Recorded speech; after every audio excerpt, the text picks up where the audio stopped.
Many of you are now aware of what had long been called long COVID, but actually what that really is post-acute sequelae of SARS-CoV-2 infection, which we're now referring to as PASC or PASC. The symptoms of this include fatigue, shortness of breath, sleep disorders, fevers, GI symptoms, anxiety and depression, and what some have been referring to as brain fog. And they may persist for months and can range from mild, annoying to actually quite incapacitating. Dr. Anthony Fauci, during a White House briefing last month, the day after the National Institutes of Health announced a $1 billion 4-year study to research what's being called long COVID. Dr. Fauci cited other research from the University of Washington that looked at the long-term effects of COVID-19, and it found that 30% of the patients enrolled in that study reported persistent symptoms for as long as 9 months after contracting the disease. Dr. Denise McCullough is an epidemiologist at the University of Washington and one of the authors of that study. She's with me now. Welcome. Thank you. Also joining us is journalist Fiona Lowenstein. She is a long COVID patient and the founder of a health justice organization called Body Politic. Welcome, Fiona. Thank you for having me. Great to have you. And also joining us is Cliff Morrison. He has long COVID as well and works as a healthcare administrator in the Bay Area. And welcome back to Press Play, Cliff. We originally talked to you over the summer, and I want to begin with you and play a clip of tape from our interview back in July, where you were describing some of your residual symptoms 4 months after your initial diagnosis. I still have issues with vision. I tire very easily. I still have shortness of breath. And unlike when I was actually seriously ill, I now have really serious headaches 2 or 3 times a day that feel almost like mini migraines. They come on very, very suddenly and last anywhere from 20 minutes to an hour. Well, okay, so Cliff, that was back in July. Welcome back to the show, and we're at the end of March. What is it like now for you? Wow, this week is the anniversary. It's a year ago that I came down with COVID, and I'm stunned to see that here a year later that I still have so many of these symptoms. The headaches that were just referenced are a little better. I still have them, but they're not nearly as frequent and not nearly as severe. But everything else definitely still is in play. Oh my gosh, that is terrible to hear. I'm so sorry about that. Fiona, what about you? You also contracted COVID last March. What was your initial experience like? So my initial experience was a little bit unique because my case was severe enough to warrant hospitalization. I was in New York City, where I currently still live, got sick on March 13th. And this was, of course, before testing was widely available. So tried to get tested numerous times, wasn't able to. Eventually, my symptoms, which at that point were limited to just fever and shortness of breath, got severe enough that my primary care provider recommended I go to the emergency room. I was hospitalized for a couple of days. I was not put on a ventilator. I was just on supplemental oxygen, and I was observed. And then once my shortness of breath seemed to dissipate, I was sent home. And of course, we all assumed that my recovery would be relatively quick from there. I was 26 when I got sick. I didn't have any major pre-existing conditions. But I started to actually develop new symptoms when I got home. So first it was GI issues, and I thought, is this food poisoning from the hospital? And then I started to develop very intense sinus pain and a runny nose and a sore throat, which I hadn't had before. And these symptoms went on and on. I had dermatological issues, brain fog and short-term memory loss, rashes and hives, the GI issues I mentioned, extreme fatigue. I dealt with very debilitating symptoms for about 3 months. And I am one of the lucky ones in that I have mostly recovered my prior state of health. There are some lingering issues, including my menstrual cycle has not returned to what it was before COVID. I have very debilitating flu-like symptoms and fatigue during my menstrual periods now. My skin is more sensitive. I still deal with some circulation issues, numbness in my hands and feet occasionally. But I have made almost a full recovery, and I credit a lot of that to my financial privilege and my ability to quit a lot of my paid work for those 3 months when I was at my sickest and really rest and pace and take breaks, which so far seems to be, of the only treatment that is effective for these symptoms. Mm. Right. Dr. McCullough, what do you make of these symptoms that you've just heard from both Cliff and Fiona? Does that track with your study of the patients there at the University of Washington? Yeah, I would say these symptoms, are so devastating to people who've not only gone through an acute COVID illness, but then, like Fiona said, to have this ongoing, prolonged period of fatigue and all these other symptoms is something that definitely we did not expect at the beginning of the pandemic, but now we're seeing is quite widespread. And it is consistent with what we found in our study. And what was most surprising to us is that it happened in young, healthy people, just like it happened in older individuals. It happens in people who are in the hospital and in people who are not.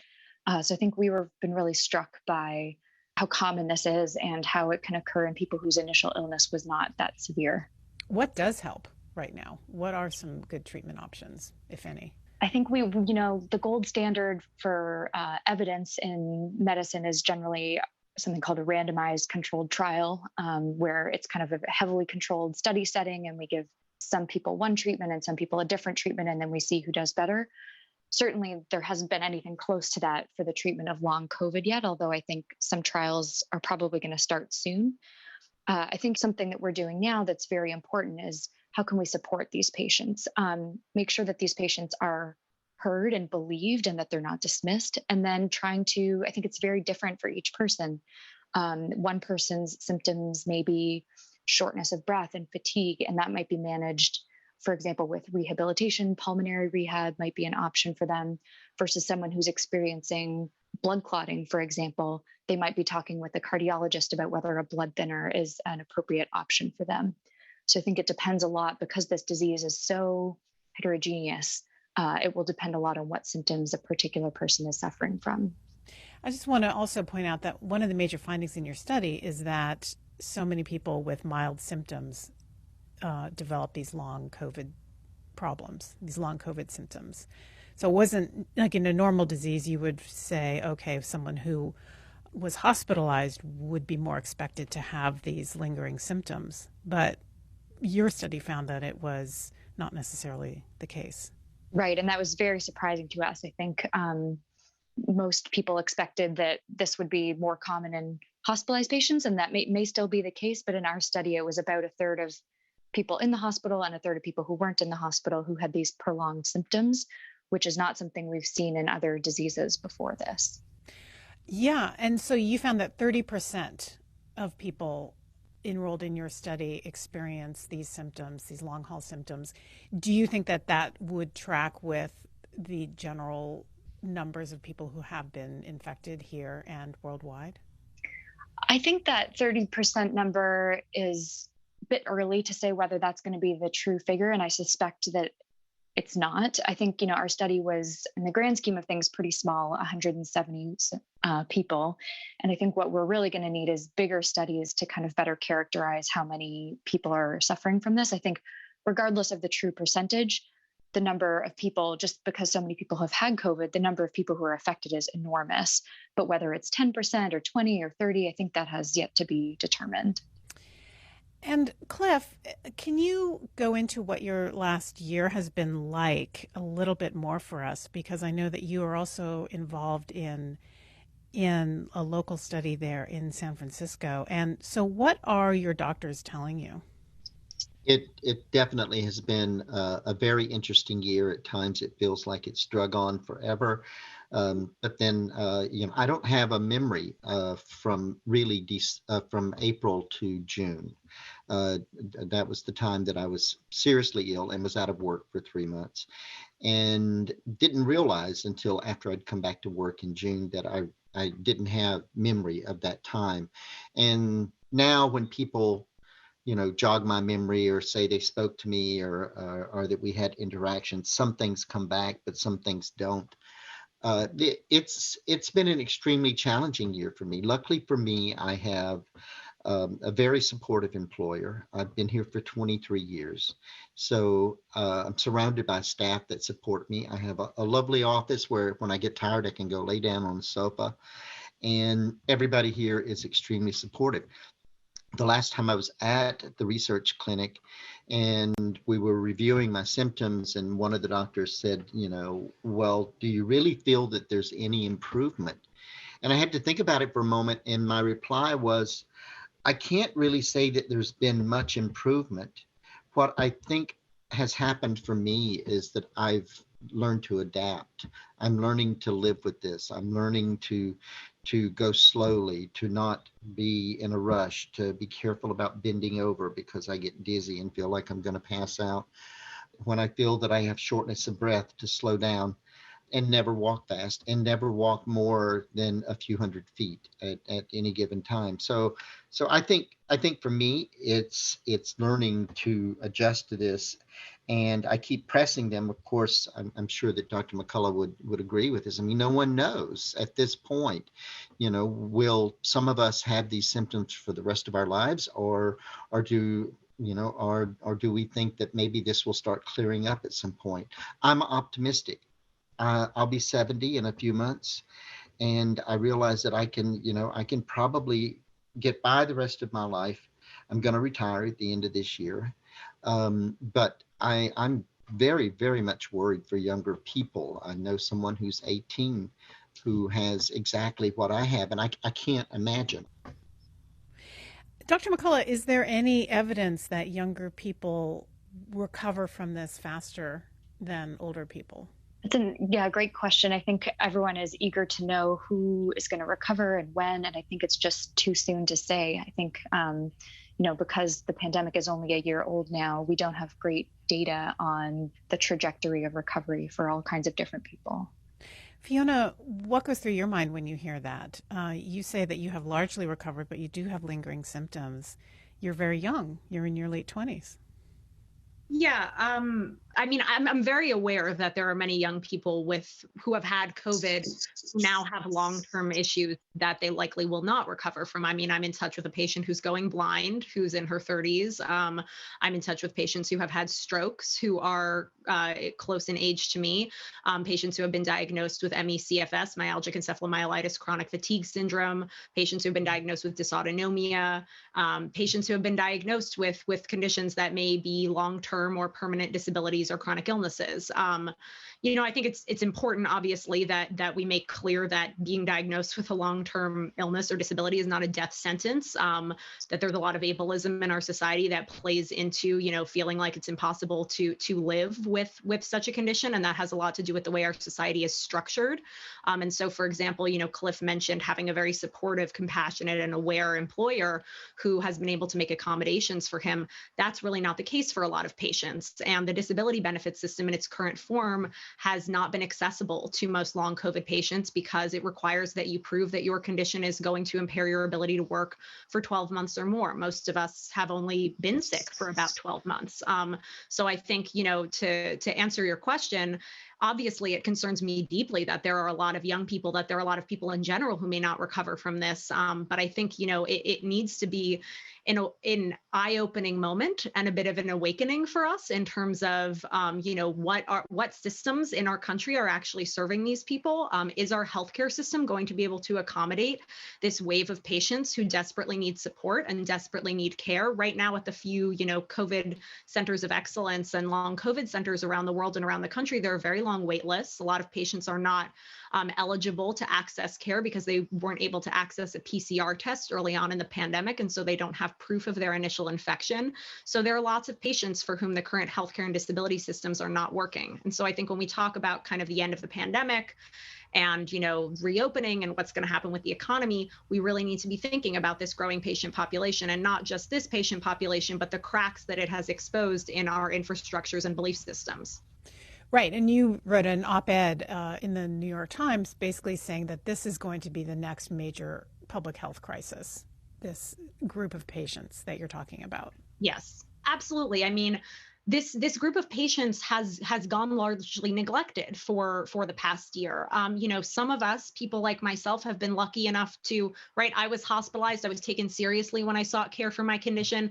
I have that positive PCR test. I've been able to find clinicians who are more or less aware of long COVID, but there still needs to be more clinician education on this issue. I still hear about patients going in and talking to doctors about long-term symptoms from, a viral infection, a COVID infection that they had earlier this year, and being told, well, you should really recover from COVID within a few weeks. So the fact that that knowledge is still not permeating the medical system in the way that it should be is concerning to me. And then, of course, there are all of the other socioeconomic factors that go along with being sick. I often say that, SARS-CoV-2 can impact every system of the body. And being a COVID patient, that impacts every aspect of your life, right? It impacts your friendships and your ability to sustain relationships while in both physical and social isolation. It impacts your ability to make money and support your family.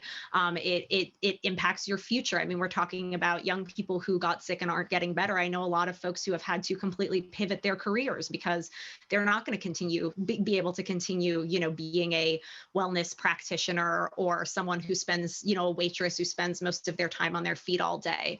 So it's definitely a very debilitating illness, can be a very debilitating illness. And I'm glad that, the NIH is embarking on funded research into this condition. I think we'll get some answers from that, but it's going to take a while for us to really understand this. And in the meantime, we need to be setting up both temporary and permanent solutions that can account for these patients, as well as the other patients with chronic illnesses and disabilities who have not been accounted for, by the disability benefit system and by the healthcare system in this country. Mm-hmm.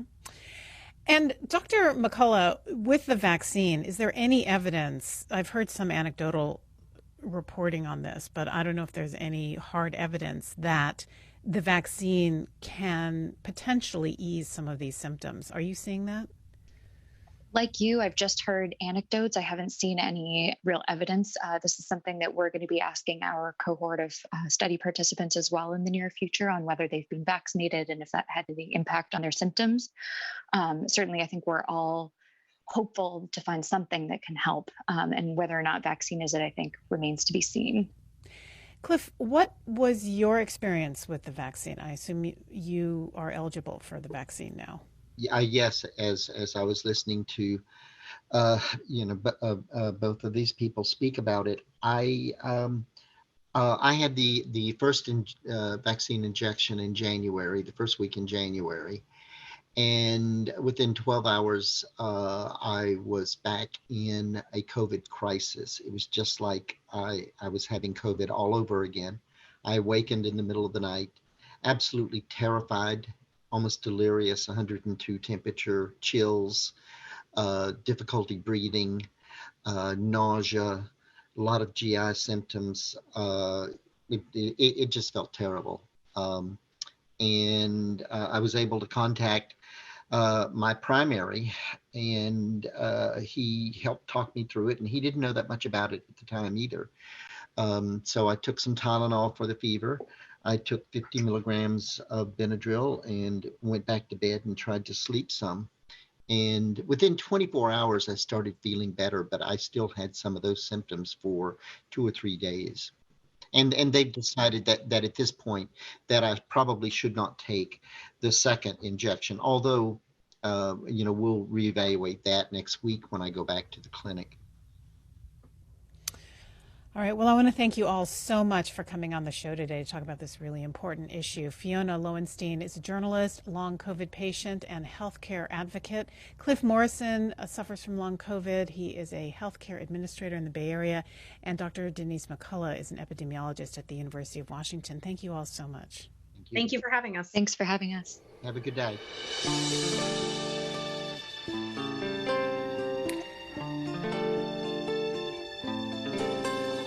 Coming up, the deadline for unhoused people to leave one of the city's largest encampments in Echo Park is tonight. But where will they go? That's next on Press Play.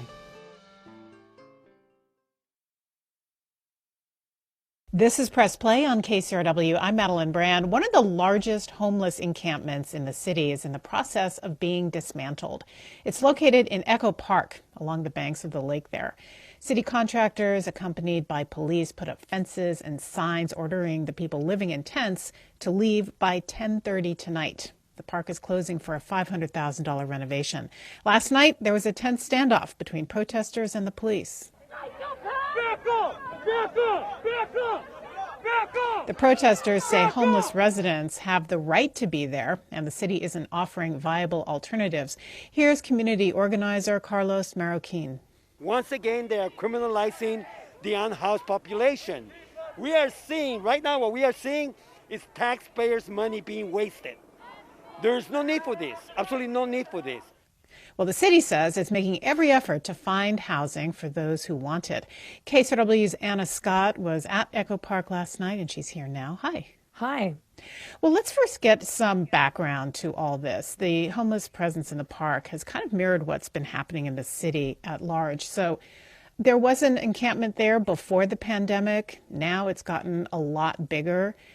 Can you put last night into context? What's happening there? What are the tensions?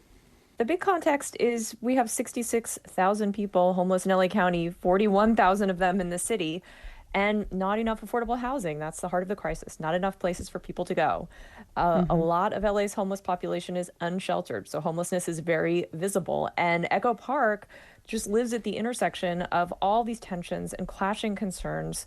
When you have that situation, it's become a real flashpoint because this is a beloved park. It's an unusually large encampment.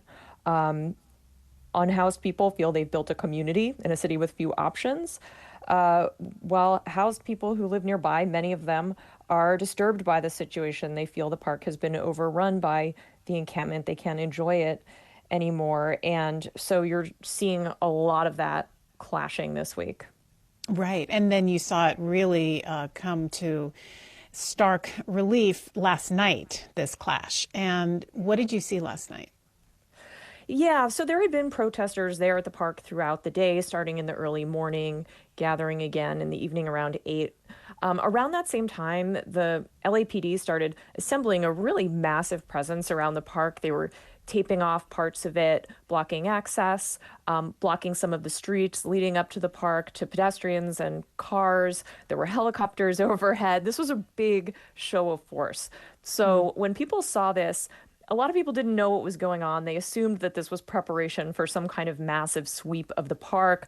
That started making the rounds on social media, so more protesters began gathering.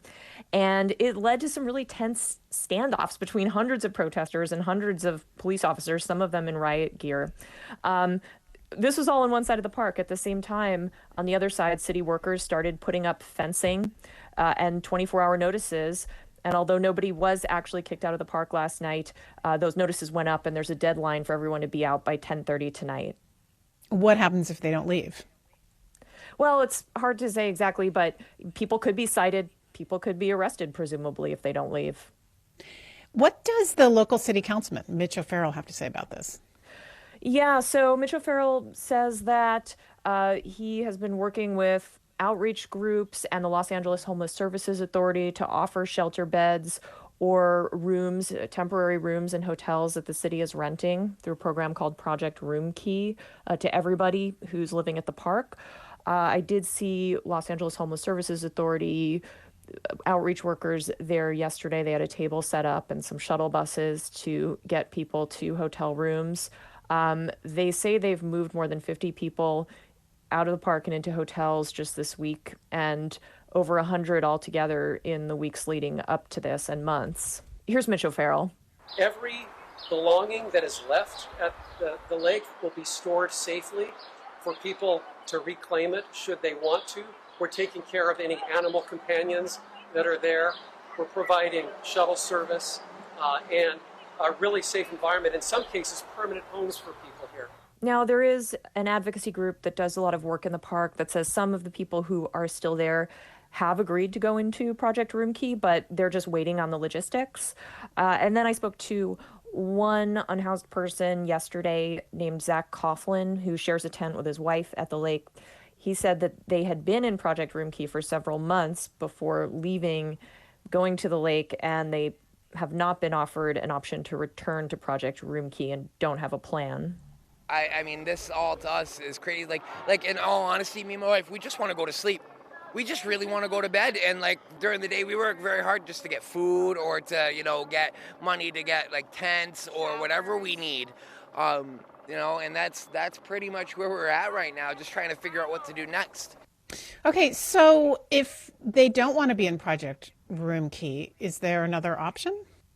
Well, some people, don't want to go for various reasons. And the city is not offering options that I'm aware of beyond Project Room Key or, in some cases, shelter beds. So there are some people who are remaining at the park who don't want the options that have been offered, and they're just really not sure what they're going to do or where they're going to go. Some of them are just planning to wait it out. Well, meanwhile, Mitch O'Farrell is saying, look, this Echo Park situation has devolved into a dangerous situation. There are drug overdoses, sexual and physical assaults. This is a statement that he gave out. And there was a shooting, I guess, when one homeless individual was actually shot in the leg by gang members. And he said it's just been an untenable situation. Let's hear more from him. Unfortunately, there's lots of damage and well over $500,000 worth of damage. Some of it's just from wear and tear of 8 years now after the renovation, but a lot of it, unfortunately, is due to vandalism, the electrical work, the lights.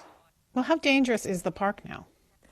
Well, so it's hard to just quantify that definitively. Crime did go up last year in the area. However, I also want to be really careful about characterizing that because a lot of the assaults that were reported in the park, disproportionately, the victims were homeless themselves. So I don't want to make it sound like there has been a rash of assaults of homeless people assaulting housed people. But yes, there is a feeling for many of unsafety. There have been incidents. There have been those deaths. You can't paint everybody at the park with a broad brush, but those are real concerns that a lot of people have. So the city's closing the park down for renovation. Do we know how long that's going to take? And then what's going to happen when it reopens? Will homeless people return? Well, there's no timeline yet for when it's going to reopen. And when it does, I'm not aware at this point of any change in city policy about, what they're going to do on overnight camping at the park. So we'll just have to see what happens. KCRW's Anna Scott. She covers homelessness and housing for us here. Thank you so much. Thank you.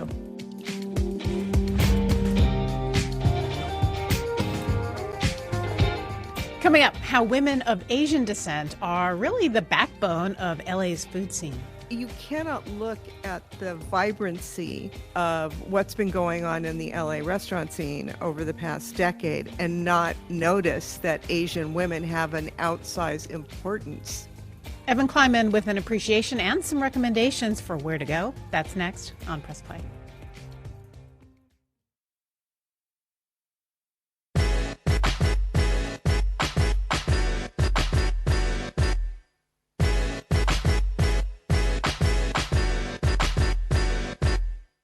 This is Press Play on KCRW. I'm Madeline Brand. Bon appetit. Where's the lamb sauce? Creamy, salty, sweet, and oaky nuttiness. 15 minutes bake-off, queens. And then we add the whiskey. Boom! Flames. Damn, that's a little bad right there. Pie. Okay, you know by now that this means it's time for our weekly segment where we talk about food.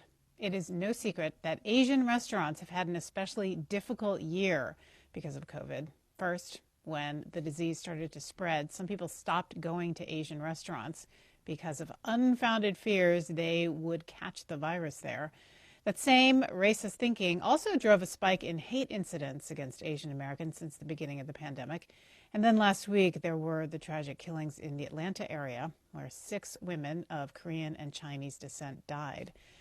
Today, we're going to focus on the many restaurants in Los Angeles run by Asian women. And joining us to talk about this and how we can support this community is Evan Kleiman, host of KCRW's Good Food. Hi there. Hi. Well, you yourself have been a fixture in the food scene in Los Angeles for many, many years, but you say that Asian women are really the spine of LA's restaurant scene. What do you mean by that? When I look around at the community of restaurateurs that are really engaged and that we've covered over the years, like the 20-something years I've been doing good food, just there are so many Asian women who are in the business, who are owners or they're GMs, operations people, or they're writers or community organizers. It's just, you cannot look at the vibrancy and the creativity and the flowering of what's been going on in the LA restaurant scene over the past decade and not notice that Asian women have an outsized importance in all of this. That is so interesting. And women, you're saying in particular. Yeah. Like more so than men. I wouldn't say more so than men. Many of these businesses are family businesses. Mm-hmm. So it's a husband and wife or a husband and wife with children. But definitely the women are not in the background. I mean, they are out there driving forces, and particularly during this year when things, just as a base level of difficulty in the restaurant business, has been horrific. To add the challenges of this race-driven hate that they've all had to deal with personally and professionally, it's just a wonder that they are still forging ahead and creating new things, even as we speak. It's just really impressive. Well, we have a great list that you've compiled of places here in Los Angeles owned by Asian women, which we have at KSRW.com. So definitely go and check that out. And Evan, what types of cuisine are on this list? Everything. I'm gonna end up forgetting, but I think I have 56 women on this list, and it's just a drop of the bucket, really. It's just what names that I thought of off the top of my head, and I had friends look at the list and add other people on. But just to see kind of the breadth, we could focus on 3 women. Okay. So there's Korean-born Ji-hee Kim of Perilla, LA, which is a banchan pop-up. Banchan being the small plates that accompany Korean meals that are so important and such a signal of hospitality. And her food is extraordinary. She's so gifted. Then there's Vietnamese-born U Yen Lee of BU in Virgil Village. Coming to Virgil Village, I think she was exquisitely aware of issues of gentrification. And so with her restaurant, she is focused on a triple bottom line: social justice, economic justice, and environmental sustainability. And her food, although I haven't had it yet, it just looks unbelievably delicious when I sort of slurp it up with my eyes online. And it's Vietnamese food? Yes. And then we have Cambodian-born Wendy Lam of Newport Seafood, who runs the businesses with her husband, Li Hua, who created that insane, addictive, crazy, spicy lobster recipe. And I think there are a lot of people in this town who know about Newport Seafood, know about that crazy lobster, and have no idea that Wendy is such a force. I don't know about that crazy lobster. Maybe I'm the only one. Can you describe it? Oh my gosh. Oh my gosh. I know. It's a hacked up lobster that's stir fried with a sick amount of jalapeno and red chilies and garlic. Wow. That sounds so good. And Newport Seafood is where? There are several different locations from the San Gabriel Valley to Restaurant Row, La Cienega. And have you heard from any of these women about what this past year has been like for them? Yeah, well, I have several friends on this list, and I mean, people who we've kind of known each other for years in the business. And like I said at the beginning, I mean, all food people are barely hanging on at this point. And then this overlay of hate that's aimed at them and has taken on this bald, violent expression is just another layer of emotional burden that everyone in this community has to take on. And I just think, kindness right now is what most of us can do. We can go and at least patronize businesses to help their bottom line so that stressor is a bit attenuated. And when you're there, interact with people, be kind, tell them that you're thinking about them, you care, and you're appalled. Great advice. Okay, let's talk about dessert, because there are pastries on this list, pastry makers on this list. And so give us some examples. Yeah, so I chose 3.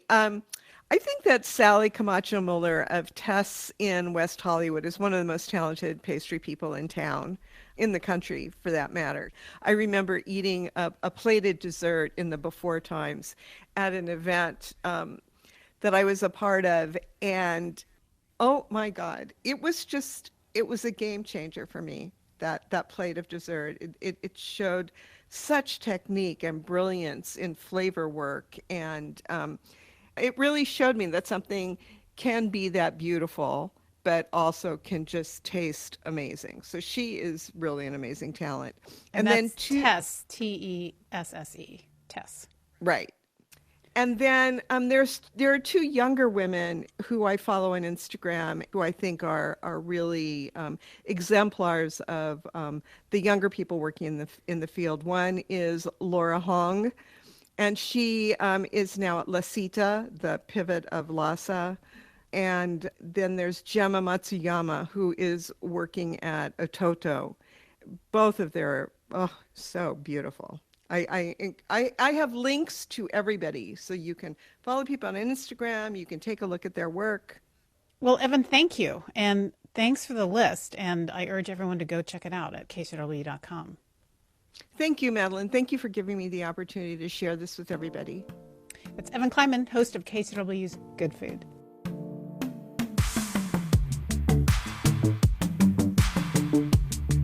Coming up, we are off tomorrow. We will have your Friday film reviews today. So stay tuned for that next on Press Play. This is Press Play on KCRW. I'm Madeline Brand. Well, the show is on tape tomorrow. We're taking the day off. So let's review some new movies today with Katie Walsh. She reviews films for the Tribune News Service and the Los Angeles Times. Hi, Katie. Hi, Madeline. And Tim Gerson, senior U.S. critic for Screen International and the author of the brand new book, This Is How You Make a Movie. Hi, Tim. Hi there. Our first movie today is called Nobody. It stars Bob Odenkirk in an out-of-character action role. He's not playing his usual comedic self. He plays a suburban dad out for revenge after his home is broken into. And here's a bit from the trailer. For 12 years, I worked for some very dangerous people. I used to be what they call an auditor, the last guy anyone wants to see at their door, because it meant you didn't have long to live. But I left it behind to start a family. When you left, you abandoned a certain debt that needs repayment, and your creditor is aware of your resurrection. Wow, Tim, has he become Liam Neeson? What's going on here? He's become a little bit more Keanu Reeves. This is very much like a John Wick kind of movie, and it's actually written by the creator of John Wick, and one of the producers is from John Wick, and a lot of the stunt team is John Wick folks. Bob Odenkirk plays what we think at the beginning of the movie is a mild-mannered family man who works a 9-to-5 regular job, and after this break-in happens at his home and he doesn't do anything, his family loses all this respect for him. They think he's a coward. But there's actually like a secret reason why he didn't do anything. And as the movie goes along, we realize he used to work for the CIA. He's actually this deadly assassin. And now he has to kind of tie up some loose ends. And if you've seen the John Wick movies, especially the first one, it's kind of the same sort of thing. It's pretty violent, except the fun is that as opposed to Keanu Reeves, you have a guy who was in Mr. Show and Better Call Saul being the guy who's killing all these people. If you like the John Wick movies, you'll enjoy this film. It's not a great movie, but it's fun. Katie, what did you think? Yeah, I really wished I had seen this one in a packed, rowdy theater, because it definitely is that kind of, action movie that you want to sort of hoot and holler at with your friends. So I definitely missed that while I was watching this. It's a very lean, mean, pulpy piece of dadsploitation, and Bob Odenkirk is super fun to watch in this role.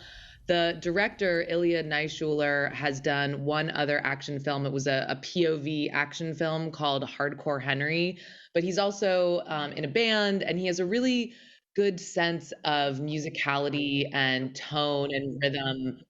And uses the soundtrack really well. There's like a lot of soul, rock, and American standards, and the soundtrack is great. I felt like it's 90 minutes. It's not super deep, but it's exactly what you want in sort of that like pure sensation action type of film. So I enjoyed it. And yeah, it's not, life-changingly profound, but Bob Odenkirk was definitely fun to watch. Did you use the term dadsploitation? I've never heard that before, but it's brilliant. Yeah, I can't take credit for it. Okay, I do have to say, though, on a serious note, watching the trailer after Boulder, I was like, the timing of this doesn't feel right to me. I watched it actually before Boulder happened, and so it wasn't totally on my mind. It's interesting because he doesn't use guns like the first half of the movie, which I thought was really interesting, like for them to have him kind of doing more like using household items and stuff. But then at the end, it gets really into this like gun fetishism. All right, let's move on to a movie called Shoplifters of the World, and it's about a group of teens in the late 80s mourning the breakup of their favorite band, the Smiths. And here's a bit from the trailer. The Smiths broke up. What? I wish there was a way to get all the posers in this town to take notice. I did have an idea. There is a young man in the radio station pointing a gun. So, for the rest of the night, I will be bringing you the music of the Smiths. Don't touch that dial. Okay, Katie, this is very loosely based on a real story, a true story. What happens? Yeah, so there's this apocryphal event that happened in Denver in 1987, where this legend sort of came out of this, that this kid had taken a radio station hostage, and it's actually been debunked. He lost his nerve in the parking lot and ended up turning himself in, but it's been the basis for Airheads, that comedy with Adam Sandler and Brendan Fraser, and this is really a tribute to the Smiths. If you love the music of the Smiths, you will probably like this movie, as I did, because I love the Smiths, and it takes place with these kids who are about to go off into the world, and they are, joining the army and going to college and figuring out what they're going to do. And I think that the Smiths' music, especially in the 80s, really capture that feeling of yearning to escape your humdrum town and grappling with your identity and who you are and who you want to be. And so it really captures that feeling really well. The hijacker of the station is trying to impress a girl, obviously, and her night is sort of unfolding parallel to his. But they got the rights to 20 Smiths songs, so the soundtrack is all the Smiths. So I ended up sort of overlooking some of the film's flaws because I just loved the music so much. The one thing for me that kind of, struck me as a little inauthentic is that the group of friends tend to speak in Smith's lyrics. And I was just like, this is really forced and inauthentic. And the dialogue is like not great, but I sort of, by the end of it, I couldn't really care about anything that wasn't working. I was like, I just love this music so much. So I ended up enjoying it, but it's not perfect. Okay, well, there certainly is a worldwide Morrissey cult of fans, but he has, I don't know, he's been a little bit controversial lately because he supported this far-right group in Britain. And Tim, how does the film address that or not address that and the whole Morrissey obsession? It doesn't address anything sort of post-87, put it that way. And I think, to Katie's point, if you are a Smiths fan, it actually exists in that kind of perfect bubble of time where it's like the Smiths broke up and it's really sad, but like they have this incredible legacy already, and a lot of the complicated stuff that happened with Morrissey afterwards is not part of the movie's experience. I would say that I also like the Smiths. I couldn't, unfortunately, overlook a lot of the stuff I think that doesn't necessarily work in the movie. The dialogue especially. I like a lot of bands, but I've never quoted their lyrics back and forth with my other friends who also like them. And I think that that technique doesn't really work in the movie. And I also think the characters aren't all that interesting or special. Eller Coltrane from Boyhood plays the guy who takes over the radio station, and it's a thoughtful idea for a character, but I don't think that character really works. And I think that the music of the Smiths is actually more powerful than what this story is, because I don't feel like the filmmaker really digs into the idea of what the Smiths meant to people at that time in the 1980s. To me, there's not enough of a sense of why they were important, why they mattered. Like, I know why they are, but I feel like the movie doesn't address that well enough. To me, it's a very sort of nostalgic 1980s sort of adolescent teen comedy that doesn't feel very special beyond the fact that they have all these great Smith songs on the soundtrack. Okay. Or I guess you could just stay home and listen to your old Smiths records, and certainly that might be good enough. Our next film is called 6 Minutes to Midnight, and Eddie Izzard and Judi Dench are in this together. It's a World War II spy thriller, and here's a bit from the trailer. They are the daughters of the Nazi High Command. As soon as there's movement, we'll take the school. England can be an unforgiving place if you happen to be German. I have a list of Nazi conspirators, English traitors. This country is at war with Germany. All right, Tim, what's happening here? So this is also based on a true story, and it's set during the summer of 1939, and it is at a finishing school in an English seaside town. And this school caters to young women, the children of parents from Nazi Germany. They've essentially sent their kids to this school to learn English. And the school is run by this English headmistress played by Judi Dench. And there is a new teacher who comes. And that teacher is played by Eddie Izzard, who also wrote the script. It's her idea. It's based on a family story that she's aware of. And what we discover is that her character, Tom, is not, in fact, an English teacher. He is a British spy, and he is going there to figure out what is happening at this school. So it's kind of like an old-fashioned, very British spy thriller. And some of the old-fashionedness of the movie is really kind of fun. Like, there's like a real throwback quality to the movie that I found sort of appealing. Unfortunately, it's also sort of stodgy, and there's not a lot of excitement to it. It's one of those movies where at the end of the film, you see a bunch of photos from the actual finishing school, and you learn more about how the school kind of came into existence. And it's one of those films when you watch it, you think a documentary about this actually might be more interesting, because ultimately the spy movie component is not that exciting. There's a little element of The Fugitive when Tom is falsely accused of murdering someone else and he has to go on the run. But none of it's very exciting. None of it's very electric. The performances are decent. I think Izzard is good. I think Judi Dench is really good. But ultimately, it kind of left me underwhelmed. Katie, do we need another Nazi movie?